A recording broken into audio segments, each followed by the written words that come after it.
حاضرین کرام،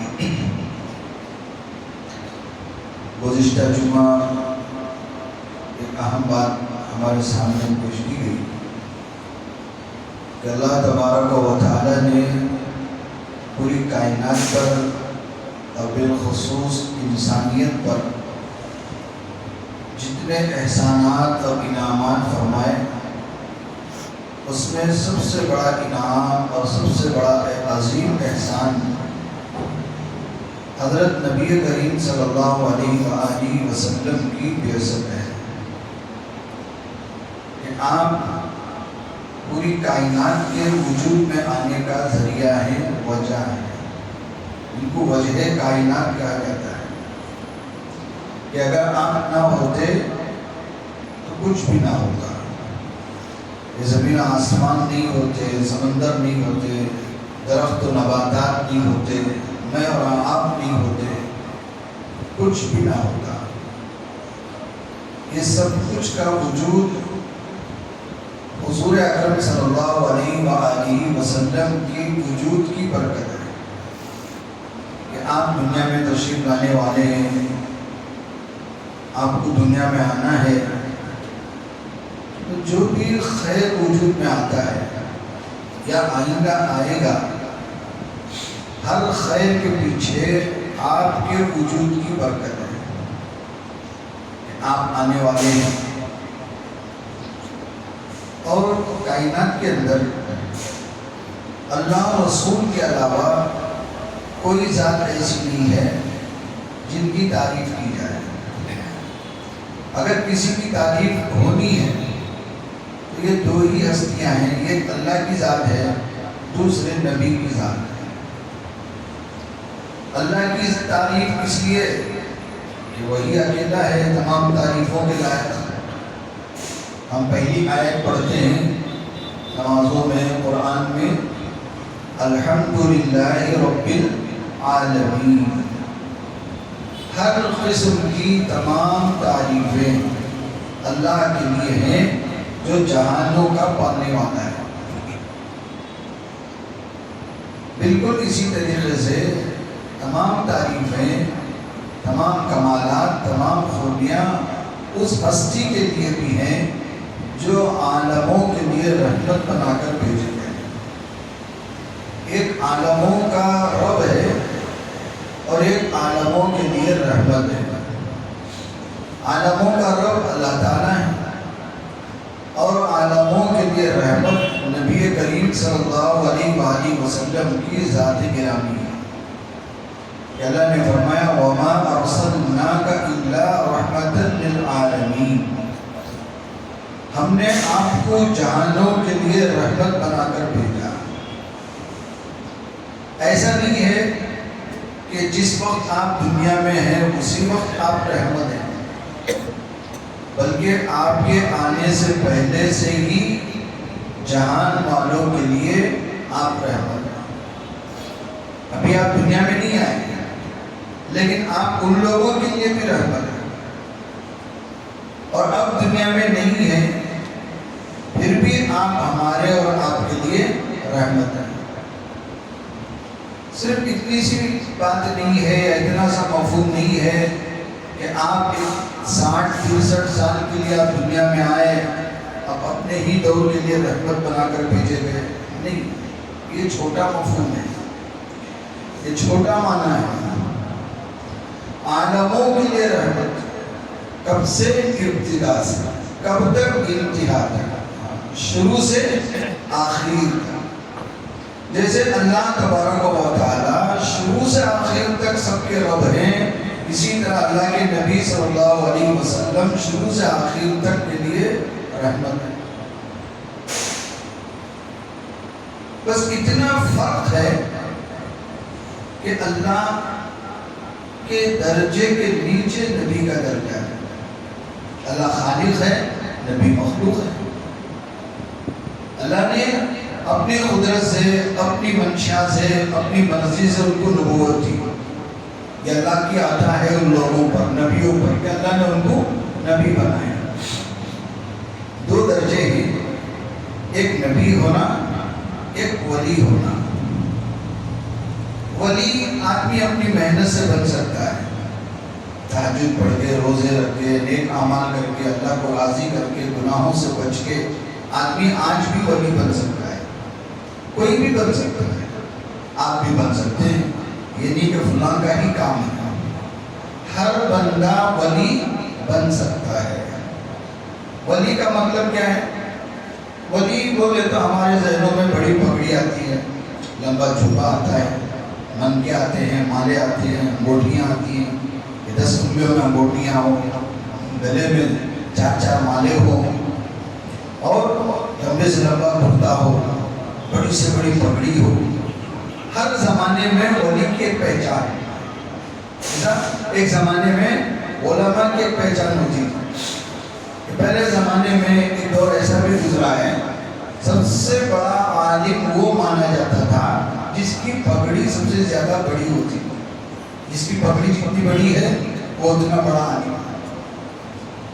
تو لوگ کیا کرتے تھے؟ بڑی بڑی پگڑیاں باندھتے تھے، اور پگڑی کا جو شملہ نیچے اترتا ہے وہ شملہ اتنا لمبا ہوتا تھا، پیچھے ایک خادم اس شملے کو لپیٹ کے ٹوکری میں رکھ کے پیچھے پیچھے چلتا. اتنی بڑی پگڑی ہے تو علم کتنا بڑا ہوگا. تو اس وقت کا ایک پہچان، اس وقت کی ایک نشانی علامت تھی کہ یہ اتنی بڑی پگڑی والے ہیں تو اتنے بڑے عالم ہوں گے. ابھی ہمارے دور میں دیکھو کسی عالم سمجھتے ہیں لوگ، ان کو علم کا اندازہ تو ہے نہیں اس کے اندر کتنا علم ہے. لیکن آج کے دور کی ایک پہچان ہو گئی کہ جس کا جتنا بڑا پیٹ ہے وہ اتنا بڑا عالم ہے. اچھا موٹے تازے ہیں، ہڈے کٹے ہیں، ماشاءاللہ بڑے عالم ہیں. بڑا پیٹ ہے، پیٹ ہونا کیا ہو گیا؟ ایک نشانی ہو گئی، اتنا بڑا پیٹ ہے، اتنے بڑے عالم ہیں. تو ہر دور میں یہ ایک نشانی. تو ولی کی نشانی کیا ہے؟ ولی کسے کہتے ہیں؟ ولی کہتے ہیں اللہ کو راضی کرنے والے کام کرنے والا، اور اللہ کو ناراض کرنے والے کاموں سے بچنے والا. اس کو ولی کہتے ہیں. ولی کوئی کام ایسا نہیں کرتا جو اللہ کی مرضی کے خلاف. ولی وہی کام کرتا ہے جو اللہ کی مرضی ہے، اور ولی ہرگز وہ کام نہیں کرتا جو اللہ کی مرضی کے خلاف. اسی کا آپ دوسرے انداز سے بولے، اچھے عمل کرنے والا، گناہوں سے بچنے والا، یہ وقت کا ولی ہے، قطب ہے، ابدال ہے. آدمی گناہوں سے نہ بچے، نیکی نہ کرے، چاہے کتنی بڑی لمبی داڑھی ہو، کتنا بڑا لمبا جھگا ہو، کتنی بڑی پگڑی ہو، وہ ولی نہیں ہو سکتا. ولی کی پہچان ظاہری شباہت نہیں ہے. ولی کی پہچان زندگی سے ہے. زندگی کیسی ہے؟ جماعت کے ساتھ نماز پڑھ رہے ہیں، قرآن پڑھ رہے ہیں، روزانہ کچھ اعمال کر رہے ہیں، اللہ کو راضی کرنے کے کام کر رہے ہیں، اور وہ کام ہرگز نہیں کر رہے ہیں جو اللہ کی مرضی نہیں ہے. اس کو ولی کہتے ہیں. ذوالنون مصری رحمۃ اللہ علیہ اللہ کے بہت بڑے ولی ہیں. وہ ایک بار کہنے لگے اپنے جو ساتھ بیٹھنے والے لوگ ہیں کہ میں تم کو بتاتا ہوں، یہ بات مان لینا کہ یہ دنیا جو ہے میری مرضی سے چل رہی ہے، میری مرضی سے. لوگ پریشان ہو گئے، دنیا آپ کی مرضی سے کیسے چلے گی؟ دنیا تو اللہ کی مرضی سے چلتی ہے. دنیا کا پورا نظام اللہ کی مرضی سے چلتا ہے، آپ کی مرضی سے کیسے ہو گیا؟ یعنی میری مرضی سے چلتی ہے. تو پھر جو اس وقت لوگ بیٹھے ہوئے تھے انہوں نے وضاحت پوچھی، ذرا ہمیں سمجھا دے، کنفیوز ہو رہا ہے، آپ کی مرضی سے دنیا کیسے چلتی ہے؟ تو ذوالنون مصری رحمۃ اللہ علیہ نے سمجھایا کہ میں دنیا میں کوئی کام اللہ کی مرضی کے خلاف نہیں کرتا. میں جو بھی کام کرتا ہوں اللہ کی مرضی سے کرتا ہوں. تو میری مرضی گویا خدا کی مرضی، اور خدا کی مرضی گویا میری مرضی. تو اس دنیا میں خدا کی مرضی سے جو بھی چلے گا وہ میری مرضی سے چلے گا. تو یہ مطلب تھا کہ میں یہ دنیا میری مرضی سے چل رہی ہے. اللہ والوں کی باتیں بڑی نازک ہوتی ہیں اور اندر بہت بڑا ایک راز ہوتا ہے، سامنے اٹھنے بیٹھنے والے نہیں سمجھتے، وہ غلط فہمی میں آ جاتے ہیں۔ ایسے اللہ والے بھی کفر کے باتیں کر، ایمان کے باتیں کہیں۔ ذوالنون مصری نے کہا کہ پوری دنیا کا نظام میری مرضی سے چل رہا ہے، یہ تو ایمان کے خلاف ہے۔ سمجھ میں تو یہ آتا ہے، لیکن جب اندر ڈیپ میں جائیں گے، راز کھولیں گے، تو یہ حقیقت معلوم ہوگی کہ یہ دنیا صرف ذوالنون مصری کی نہیں، میری اور آپ کی مرضی سے بھی چل سکتی ہے۔ میری اور آپ کی مرضی سے کیسے چلے گی؟ اس لیے کہ آپ اللہ کی مرضی سے راضی ہو جاؤ۔ اب اللہ وہ کرے گا جو تمہاری مرضی ہے، اللہ وہ کرے گا جو تمہاری مرضی ہے، اس لیے کہ تم نے کوئی کام ایسا نہیں کیا جو اللہ کی مرضی کے خلاف ہے۔ ہر کام تم نے اللہ کی مرضی کے مطابق کیا ہے، اور اللہ تبارک و تعالیٰ دنیا کا نظام تمہاری مرضی کے مطابق کر دیں گے۔ یہی مطلب ہے کہ دنیا میری مرضی سے چلتی ہے۔ اسی طرح ایک بہت بڑے ایک اور بزرگ گزرے ہیں، حضرت بایزید بستامی رحمۃ اللہ علیہ، آپ نے نام سنا ہوگا۔ حضرت بایزید بستامی رحمۃ اللہ علیہ کے اندر جب آپ اکیلے اللہ کی یاد میں بیٹھتے تھے، ذکر میں مشغول ہو جاتے تھے، ایک کیفیت طاری ہوتی تھی بزرگوں پر جسے وجد کہتے ہیں۔ اللہ والوں پر ایک کیفیت طاری ہوتی ہے وجد کی، جس میں اللہ تبارک و تعالیٰ کی یاد غالب ہو جاتی ہے، وہ سامنے والوں کو بھول جاتے ہیں، ان کے پاس کون بیٹھا ہے، وہ کہاں ہے، وہ بھول جاتے ہیں۔ حضرت بایزید بستامی رحمۃ اللہ علیہ پر جب کبھی اس طرح وجد کی کیفیت طاری ہوتی تو آپ ایک جملہ کہتے جو سننے والوں کو پریشان کر دیتا۔ لوگ حیران ہو جاتے ہیں کہ اتنا بڑا ولی ایسی بات بول رہا ہے، کیا کہتے؟ کہتے ملکی اعظم من ملک اللہ، میرا ملک اللہ کے ملک سے بڑا ہے، میرا ملک اللہ کے ملک سے بڑا ہے۔ اب سننے والے پریشان ہو جاتے ہیں کہ بایزید بستامی کیا بات کہہ رہے ہیں؟ اللہ کا ملک تو یہ پوری زمین آسمان ہے، سمندر ہے، ساتوں آسمان ہے، عرش ہے، کرسی ہے، جنت ہے، اتنا بڑا مالک ہے اللہ پاک، اور یہ کہہ رہے ہیں کہ میرا ملک بڑا ہے، اللہ کا ملک چھوٹا ہے۔ اسی طرح آدمی کافر ہو جاتا ہے۔ تو حضرت جب وجد کی کیفیت ختم ہو جاتی، معمول حالت میں آتے، تو لوگ بتاتے حضرت آپ کو معلوم ہے کہ ابھی آپ کیا کہہ رہے تھے؟ میں کیا کہہ رہا تھا؟ آپ ایک کفر کا جملہ کہہ رہے تھے، اسے آدمی کافر ہو جاتا ہے۔ اچھا کیا کہہ رہا تھا؟ آپ کہہ رہے تھے کہ میرا ملک اللہ کے ملک سے بڑا ہے، اس سے آدمی کافر ہو جائے گا۔ اللہ کا ملک بڑا ہے، آپ کا ملک کہاں بڑا ہے؟ اچھا ایسا ہے، تو دوبارہ کبھی ایسا کہوں تو تم میری پٹائی کرنا، ڈنڈا لے لو ہاتھ میں اور مجھے پٹائی کرو، آئندہ ایسا کہوں تو دوبارہ کبھی وجد کی کیفیت طاری ہوتی تو آپ کہتے ہیں میرا ملک اللہ کے ملک سے بڑا ہے، تو لوگ ڈنڈا اٹھاتے بجا۔ لیکن ہوتا کیا، لوگ ڈنڈا لے کے بایزید کو مارتے تھے، لیکن مارنے والے کو مار پڑتی تھی، بایزید کو نہیں پڑتی، الٹا مار ان کو پڑ رہا ہے، ان کو نہیں پڑ رہا۔ اب لوگ پریشان ہو گئے، یہ اور ماجرا کیا ہے؟ حضرت سے پوچھے، پھر جب حالت معمول حالت پر آتے پھر اس کے بعد فرماتے حضرت آپ تو اس طرح کہتے ہیں، میں نے تو آپ کو کہا تھا کہ مجھے پٹائی کرنا۔ لوگوں نے کہا پٹائی کی تھی، لیکن پٹائی ہماری ہوتی تھی، آپ کی نہیں ہوتی، مار ہمیں لگتا تھا، آپ کو نہیں لگتا۔ اچھا دوبارہ بتاؤ میں کیا کہہ رہا تھا؟ تو لوگوں نے کہا آپ کہہ رہے تھے میرا ملک اللہ کے ملک سے بڑا ہے۔ تو بایزید بستامی رحمۃ اللہ علیہ نے فرمایا یہ تو صحیح ہے، میں نے غلط کہا، کیسے صحیح ہو گیا؟ اللہ کا ملک بڑا ہے، آپ کا ملک چھوٹا ہے، لیکن آپ کہہ رہے ہیں کہ آپ کا ملک بڑا ہے، اللہ کا ملک چھوٹا ہے، یہ کیسے صحیح ہو سکتا ہے؟ تو حضرت بایزید بستامی رحمۃ اللہ علیہ نے سمجھایا اچھا بتاؤ اللہ کی ملکیت میں کیا ہے؟ اللہ کن چیزوں کا مالک ہے؟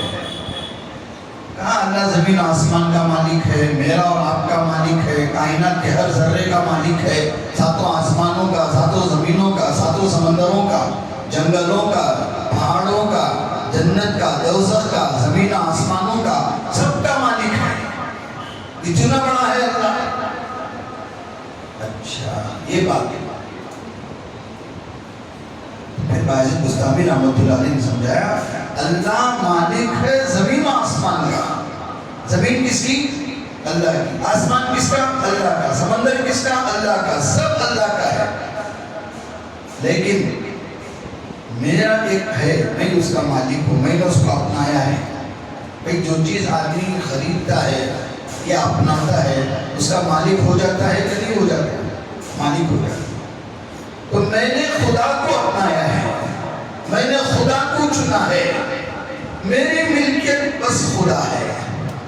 اللہ کی ملکیت میں زمین آسمان ضرور ہوں گے، ساتوں سمندر ضرور ہوں گے، لیکن میری ملکیت میں یہ پورے کائنات کا بادشاہ ہے، پورے کائنات کا بادشاہ۔ جب میری ملکیت میں پورے کائنات کا ہر ذرے کا بادشاہ ہے تو بتاؤ میرا ملک بڑا ہے کہ اس کا ملک بڑا ہے؟ میرا ملک بڑا ہے۔ یہ اللہ والوں کی باتیں ہوتی ہیں، ہمارے اور آپ کی زیادہ جلدی سمجھ میں نہیں آتی، ہم فتوے جھاڑ دیتے ہیں، نہیں بھی انہیں کافر ہو گیا ہے، غلط بات ہو دیا۔ یہ اللہ والوں کی باتیں ہیں کہ اللہ جس کا خدا ہو جائے، کائنات کی ہر چیز اس کی ہو جاتی ہے۔ آپ نے وہ محمود ایاز کا قصہ سنا ہوگا، مشہور قصہ ہے کہ محمود جو ہے اپنے وزیر خادم ایاز کو زیادہ چاہتا تھا، تو دوسرے جو وزیر ہوتے تھے، دوسرے جو منسٹر ہوتے تھے، وہ ایاز پر جلتے تھے کہ ہمیں بھی ایسے ہی کام کرتے ہیں، بڑے بڑے کام کرتے ہیں، بادشاہ ہمیں نہیں چاہتا لیکن ایاز کو چاہتا ہے۔ تو لوگوں نے جا کے شکایت کر دی محمود سے کہ آپ ایاز کو اتنا کیوں چاہتے ہیں، ہمیں کیوں نہیں چاہتے؟ تو بادشاہ نے سوچا کہ ایک دن یہ راز کو کھولا جائے کہ ایاز کو زیادہ چاہنے کی کیا وجہ ہے۔ یہ سمجھانے کے لیے اس نے ایک دن اعلان کر دیا کہ فلاں تاریخ کو صبح صبح سارے لوگ میرے دربار میں آ جائیں، میرے دربار میں آ جائیں۔ تو سارے وزراء، سارے خادمین، پورا اسٹاف، پورا عملہ جو ہے جمع ہو گیا اسے، بادشاہ نے اعلان کیا۔ پھر اس کے بعد سب کچھ جمع کر کے بادشاہ نے یہ اعلان دوسرا کیا کہ آج میں تمہیں وقت دیتا ہوں اور یہ اختیار دیتا ہوں کہ جو شخص بھی جس چیز پر ہاتھ رکھ لے وہ چیز اس کی ہو جائے۔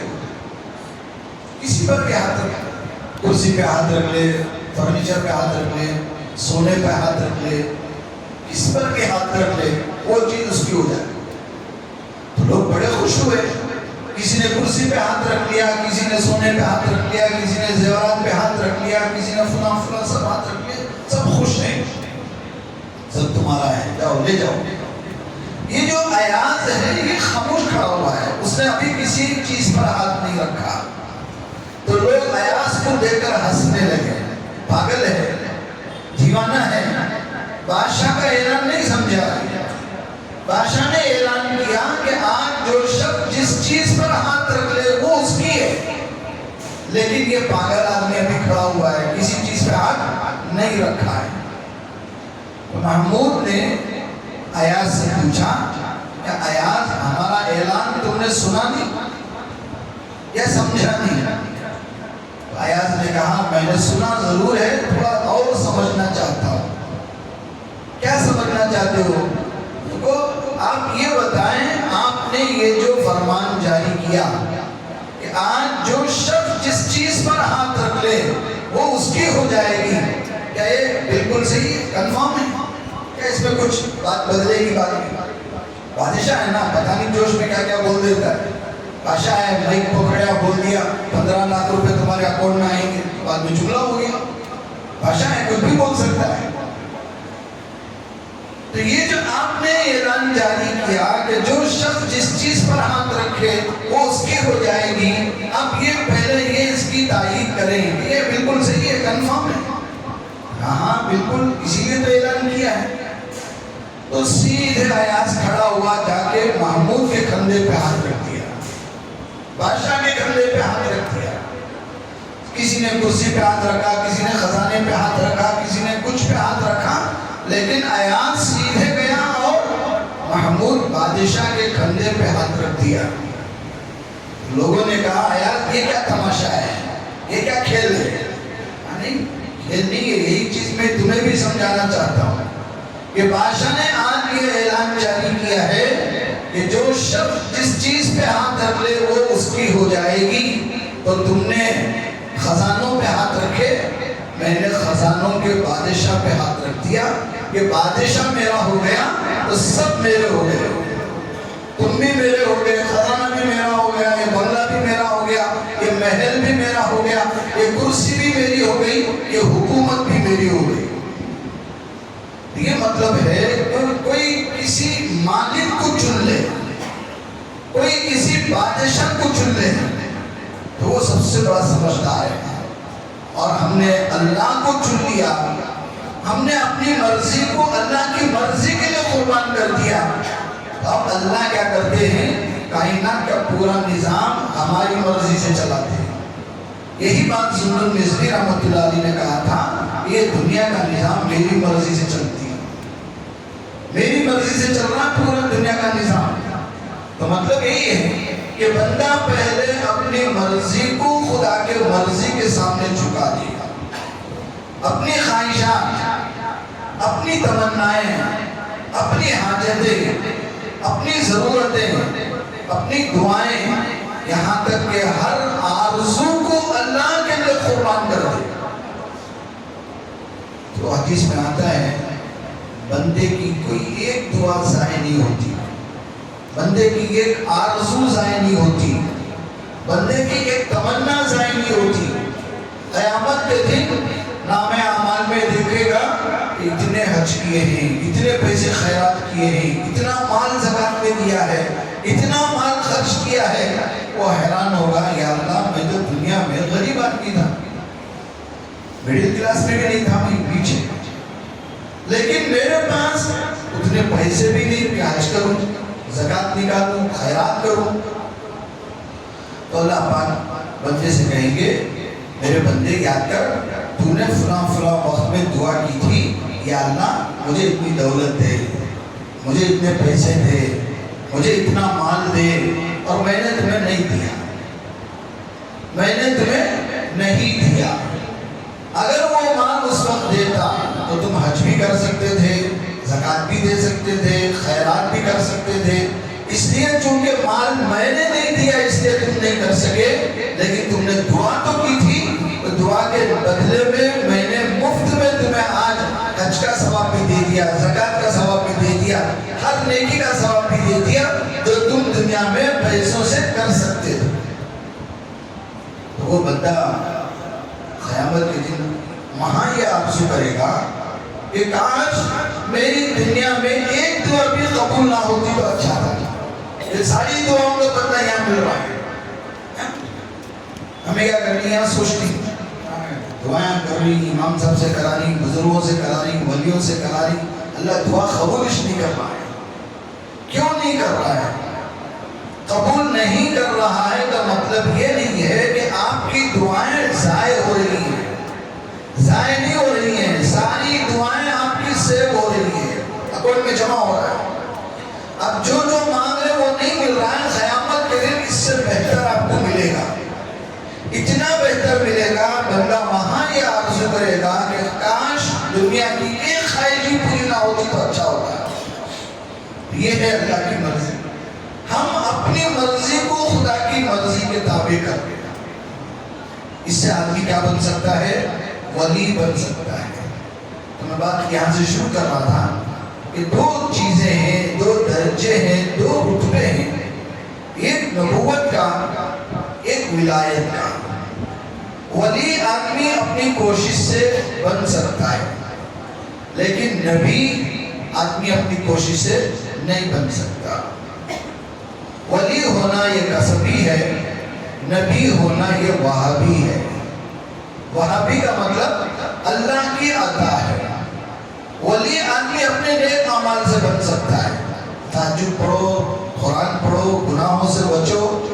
اللہ کے ولی. اللہ کے ولی کون ہے؟ قرآن سے پوچھو، قرآن کیا کہہ رہا ہے؟ کہہ رہا ہے اللہ ان اولیاء اللہ لا خوف علیہم ولا هم يحزنون الذین آمنوا وکانوا یتقون. یہ کون ہے اللہ کے ولی؟ جو لوگ اللہ پر ایمان لائیں. اللہ پر ایمان لائے کا مطلب کیا؟ اپنی مرضی کو اللہ کی مرضی پر قربان کر دے. اپنی رضا کچھ نہیں ہے، اللہ راضی ہو جائے اور اللہ کی ہر مرضی سے ہم راضی رہیں. شکایت نہ کریں، ناشکری نہ کریں. اللہ کے یہاں جی رونا کیا اللہ ایسا ہونا ہے، اتنی پریشانیاں ہیں، اتنی مصیبتیں ہیں، اللہ کب تو سنتا ہو، کب ہمارے حالت سدھارتا ہو. سب یہ گانا نہیں گانا. اللہ نے ہمیں جس حال میں بھی رکھا ہے وہ اچھا ہی رکھا ہے. کیا کوئی ماں باپ اپنے اولاد کو بگڑے حالت میں دیکھ سکتے ہیں کہ میری اولاد روڈ پر رہے، میری اولاد بھیک مانگے، میری اولاد ترستی رہے؟ کیا کوئی ماں باپ یہ چاہ سکتے ہیں؟ کوئی ماں باپ یہ نہیں چاہ سکتے. ان ماں باپ سے 70 سے گنا زیادہ محبت رکھنے والا وہ ہمارا مالک ہے. وہ ہرگز یہ نہیں چاہے گا کہ ہماری حالت بری رہے. ہمیں جس حال میں بھی رکھا ہے وہ اچھا ہی ہے، بہتر ہی ہے. ہم جس حال میں ہوتے ہیں بعض دفعہ ایسا ہوتا ہے کہ ہمیں یہ لگتا ہے کہ بہت بری حالت ہے. بعض دفعہ آدمی بول بھی دیتا ہے یہ حالت میرے دشمن کو بھی نہ کوئی، اتنی بری حالت ہے میری کہ یہ حالت دشمن کو بھی نہیں آنا. یعنی وہ اپنے آپ کو یہ سمجھ رہا ہے کہ میری جو حالت ہے وہ بہت بری ہے. لیکن جب آپ باہر نکلیں گے، 2-4 لوگوں سے ملیں گے، ان کی حالتوں کا پتہ چلے گا تو آپ کو سمجھ میں آئے گا کہ میری حالت تو ان سے بہتر ہے، ان سے اچھی ہے. یہ ہے دنیا کا نظام. کبھی بھی اپنی حالتوں کو دیکھ کر مایوس نہ ہو اور یہ نہ سمجھے کہ میں بہت بری حالت میں ہوں. اس سے اللہ کی ناشکری پیدا ہو. اللہ کی ناشکری. ایک آدمی دنیا سے مایوس ہو گیا، زندگی سے مایوس ہو گیا، خودکشی کرنے کے لیے چلا گیا. میں مر جاؤں گا، مجھے جینے کا کوئی یہ نہیں ہے، کیا فائدہ جی گیا. دنیا میں میرے پاس کچھ بھی نہیں ہے، نہ مال ہے، نہ دولت ہے، نہ عزت ہے، نہ لوگوں میں رسوخ ہے. کوئی مجھے دیکھتا بھی نہیں، کوئی مجھے ملتا بھی نہیں، کوئی سلام بھی نہیں کرتا. دنیا میں میرا کوئی رسوخ نہیں ہے. وہ آدمی مایوس ہو گیا اور مرنے چلا گیا، میں مر جاؤں گا. تو راستے میں بزرگ سے ملاقات ہوئی، اللہ والے سے پوچھا کہاں جا رہے ہو؟ تو مرنے کے لیے جا رہا ہوں. کیوں جا رہے ہو؟ کہا میرے پاس کچھ بھی نہیں. تو اللہ والوں نے کہا ایسا کرو، مرنا گرنا بعد میں رکھو، پہلے تمہیں کیا ضرورت ہے؟ پیسوں کی ضرورت ہے. اچھا ایک کام کرو، میں تمہیں 10-10 لاکھ روپے دوں گا اور یہ دونوں ہاتھ مجھے دے دو، دونوں ہاتھ کاٹ کے مجھے دے دو. ہاں میں ہاتھ دے دوں گا تو میں کھاؤں گا کیسے؟ میں کام کروں گا کیسے؟ نہیں میں ہاتھ نہیں دے سکتا. ٹھیک ہے ہاتھ مت دو، پیر دے دو، 2 پیر دے دو اور 10-10 لاکھ دوں گا. میں پیر دے دوں گا تو چلوں گا کیسے؟ کھڑوں گا کیسے؟ کام کیسے کروں گا؟ پیر نہیں دے سکتا. چلو ایک کام کرو، آنکھ دے دو، یہ جو آنکھیں دے دو. نہیں آنکھ دے دوں گا تو میں دیکھوں گا کیا؟ میں جو دیکھنا چاہتا ہوں وہ کیسے دیکھوں گا؟ آنکھ نہیں دے سکتا. تو بزرگ نے سمجھایا دیکھو موٹا موٹا حساب کہ 2 پیر 20 لاکھ، 2 ہاتھ 20 لاکھ، 2 آنکھ 20 لاکھ، 60 لاکھ کے مالک تو ہو تو کم سے کم. اور اللہ سے کہہ رہے ہو کہ اللہ نے مجھے کچھ بھی نہیں دیا. اب یہ 60 لاکھ نہیں، 60 کروڑ 60 بلین ڈالر بھی دو گے تو دنیا میں یہ چیز تمہیں نہیں ملے گی. اللہ نے تمہیں مفت میں دیا ہے، فری میں دیا ہے. اب اس کی قدر ان لوگوں کے پاس پوچھو جن کو اللہ نے آنکھ نہیں دی ہے، پیر نہیں دی ہے، ہاتھ نہیں دیے ہیں، ان سے پوچھے. تو یہ تو ایک مثال ہے، ورنہ کتنی چیزیں ایسی ہیں جو اللہ نے ہمیں مفت میں دیا ہے اور ہمیں اس کی کوئی قدر نہیں. بس ایک اور دوسری ضرورت جو ہمارے لیے وہ ضروری نہیں تھی، ہم نے خود مول لیا ہے، وہ پوری نہ ہونے پر اللہ سے ناشکری کر بیٹھتے ہیں. اللہ یہ کام نہیں ہوا، پیچھے کتنے کام ہوئے یہ آدمی بھول جاتا ہے. چھوٹا سا ایک کام اٹک گیا تو کہتا اللہ یہ کام نہیں ہو رہا ہے. تو جتنے کام ہوئے، جہاں تک تم پہنچے ہو وہاں تک تم کو کس نے لایا، کس نے پہنچایا، آدمی یہ بھول جاتا ہے. تو اس سے کیا ہوتا ہے؟ ناشکری پیدا ہوتی ہے. اسی لیے اللہ کے نبی صلی اللہ علیہ وسلم نے فرمایا، خود قرآن میں بھی تعلیم ہے، لا تمدن عینیک الی ما متعنا بہ. اے نبی آپ ان لوگوں کی طرف آنکھ اٹھا کر بھی مت دیکھیے جن کو ہم نے دنیا کی دولتیں دے دی. مت دیکھو اللہ نے کس کو کتنا دیا ہے، مت دیکھو. اگر ان لوگوں کی طرف آنکھ اٹھا کر دیکھنا شروع کرو گے تو تمہارے اندر دو بیماریاں آئیں گی، ایک مایوسی آئے گی، ایک ناشکری آئے گی. آپ مایوس ہو جائیں گے، اللہ نے ان کو اتنا دیا ہے مجھے نہیں دیا. اور ناشکری پیدا ہوگی کہ اللہ نے جو دیا ہے اس کی ناشکری ہو جائے گی. اس لیے اللہ کو معلوم ہے کہ کس کو کیا دینا ہے، کس کو کتنا دینا ہے، کس کو کب دینا ہے، سب اس کی مرضی ہے. اس کی مرضی سے راضی ہو جاؤ، اب ولی بننا آسان ہو جائے گا. یہ ولی ہے، نبی نہیں بن سکتے. حضور اکرم صلی اللہ علیہ وآلہ وسلم آخری نبی ہیں. اب آئندہ کوئی نبی نہیں آئے گا، اللہ نے اعلان کر دیا اب آخری نبی ہیں، آپ کے بعد کوئی نبی نہیں. اور کوئی بندہ اپنی محنت سے، کوشش سے نبی نہیں بن سکتا، لیکن ولی بن سکتا ہے. ولی بننے کا راستہ ہے کہ آپ اللہ کو راضی کرنے والے کام کرو، اللہ کو ناراض کرنے والے کاموں سے باز آ جاؤ. اتنا ہی کام ہے، زیادہ کچھ بڑا کام کرنے کا نہیں. آپ کو اپنی صورت بدلنے کی ضرورت نہیں ہے، آپ کو اپنے کپڑے بدلنے کی ضرورت نہیں ہے. آپ جس حال میں ہیں اسی حالت میں اپنی زندگی بدلو. نیک اعمال کی طرف آ جاؤ، گناہوں سے باز آ جاؤ.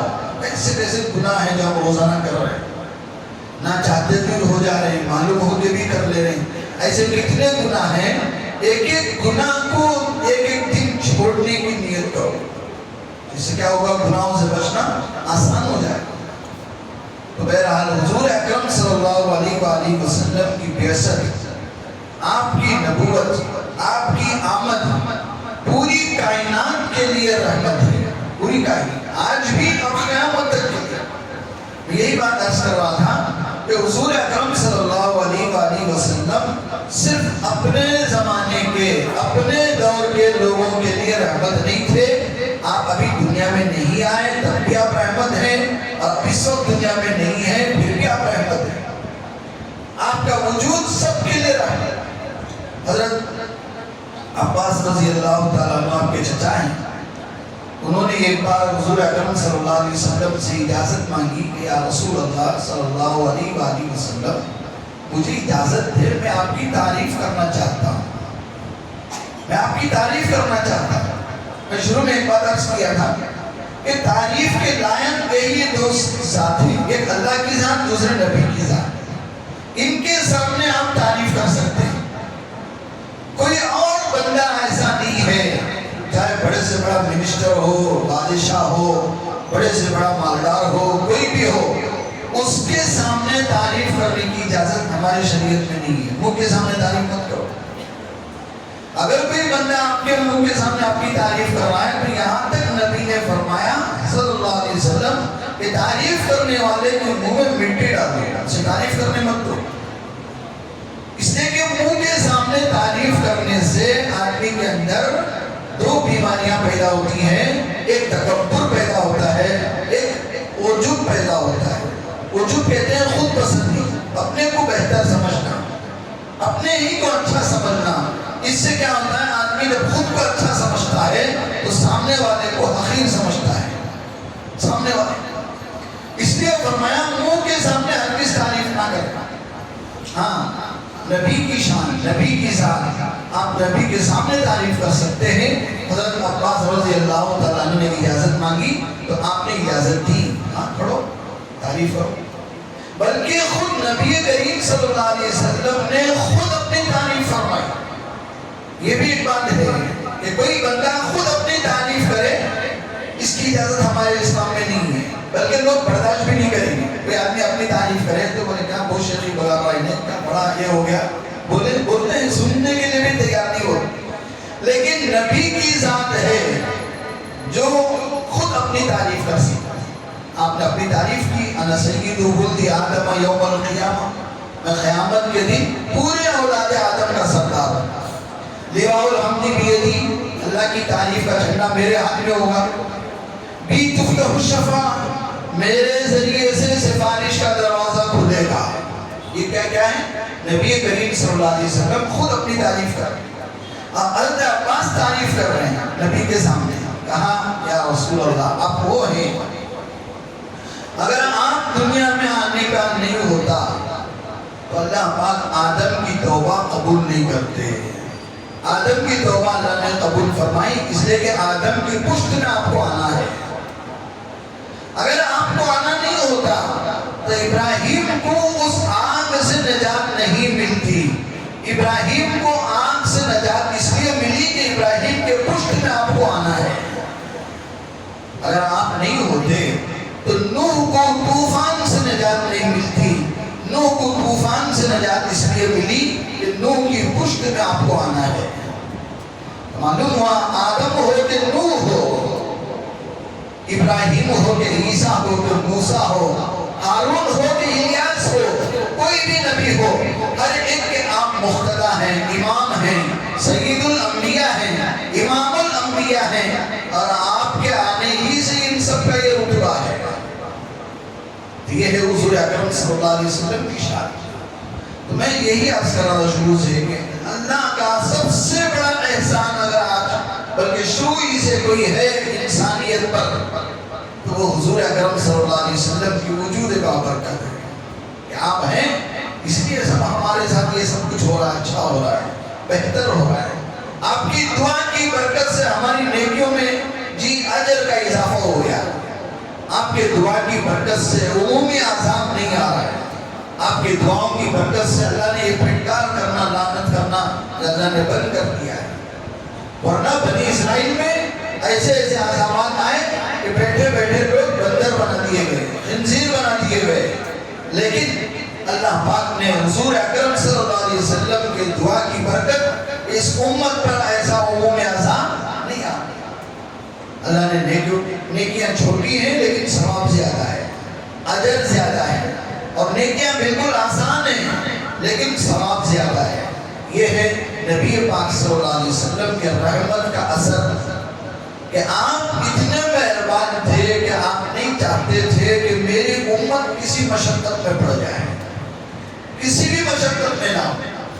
یہاں تک کہ آپ نے تہجد کے بارے میں بھی احتیاط فرمایا کہ اگر یہ اس طرح میری امت پر زور ڈالوں گا تو میری امت پر تہجد فرض ہو جائے گی تو میری امت مشقت میں پڑ جائے گی. اس لیے آپ نے تہجد پر زور نہیں دیا، کیوں؟ میری امت پر فرض نہ ہو جائے، پھر امت میری مشقت میں پڑ جائے گی. اس لیے اللہ نے فرمایا یہ دین بہت آسان. نبی نے خود فرمایا الدین یسر، دین بہت آسان ہے، بس چلنے کی دیر ہے. آپ چلنا شروع کرو، چلتے چلتے راستے کھلتے ہیں اور چلنا آسان ہوتا ہے. دور بیٹھ کر دیکھیں گے تو آپ کو اتنا ہی دکھے گا چلتے چلتے راستہ تنگ ہو گیا ہے، یا چلتے چلتے راستہ بند ہو گیا ہے، یا چلتے چلتے راستہ زمین آسمان مل گئے ہیں. یہاں بیٹھ کر دیکھو گے تو ویسے ہی نظر آئے گا.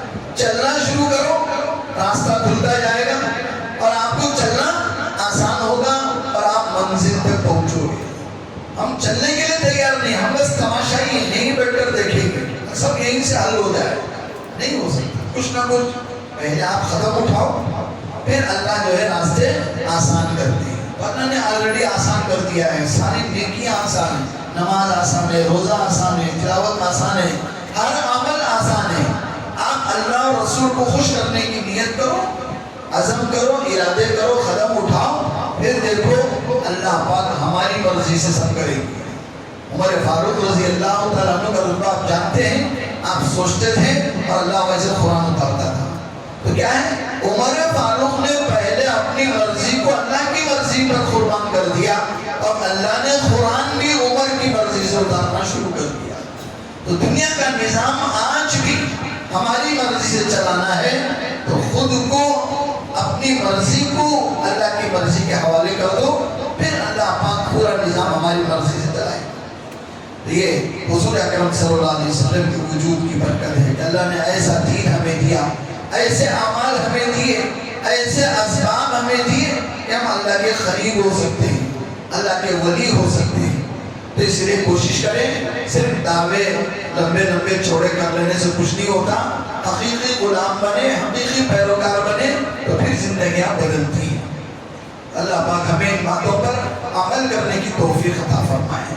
آخر میں جو وقت بھی ترمیم کے جو بات چل رہی ہے شروع سے، آپ آج آخری دن ہے، شام تک ابھی آپ ہمارے ہاتھ میں وقت ہے، تو ہر بھائی کے موبائل میں یا سسٹم میں جتنے بھی جی میل اکاؤنٹ ہیں، اس جی میل اکاؤنٹ سے یا یاہو میل سے جو بھی اکاؤنٹ آپ کا میل کا ہے، اس اکاؤنٹ سے آپ فوراً یہ کیو آر کوڈ جو سہولت سے بنائے گئے ہیں اس کو اسکین کریں اور اس بل کے خلاف اپنی رائے پیش کریں۔ آپ بھیجیں، چلا جائے گا اپنے نام کے ساتھ، تو انشاءاللہ پرزور مخالفت ہوگی تو یہ بل جو ہے بہت جلد سرد خانے میں جا کے پڑ جائے گا۔ اس کے لیے وہ جوائنٹ کمیٹی نے ہمیں موقع دیا ہے اور تاریخ دی آج کی 13 ستمبر، آج آخری دن ہے، کوئی بھائی ابھی تک وہ کام نہیں کیا ہے کیو آر کوڈ کا میل بھیجنے کا، اپنی رائے بھیجنے کا، تو ان سے گزارش ہے اسے اگنور نہ کریں، غفلت نہ برتیں، پوری توجہ کے ساتھ آج کی اپنی ذمہ داری سمجھ کر نماز کے بعد ہمارا پہلا کام ہے کہ اگر ہم نے وہ جی میل نہیں کیا ہے تو فوراً کریں۔ اللہ سے دعا اللہ پاک ہم سب کو عمل کی توفیق عطا فرمائے۔ نمازوں کے بعد جاتے ہوئے مسجد کے لیے زیادہ سے زیادہ تعاون کرتے ہوئے جائیں، چندہ دیتے ہوئے جائیں۔ اللہ پاک آپ کی کمائی میں خوب برکت عطا فرمائے، پریشانیوں سے حفاظت فرمائے۔ وآخر دعوانا ان الحمد للہ رب العالمین۔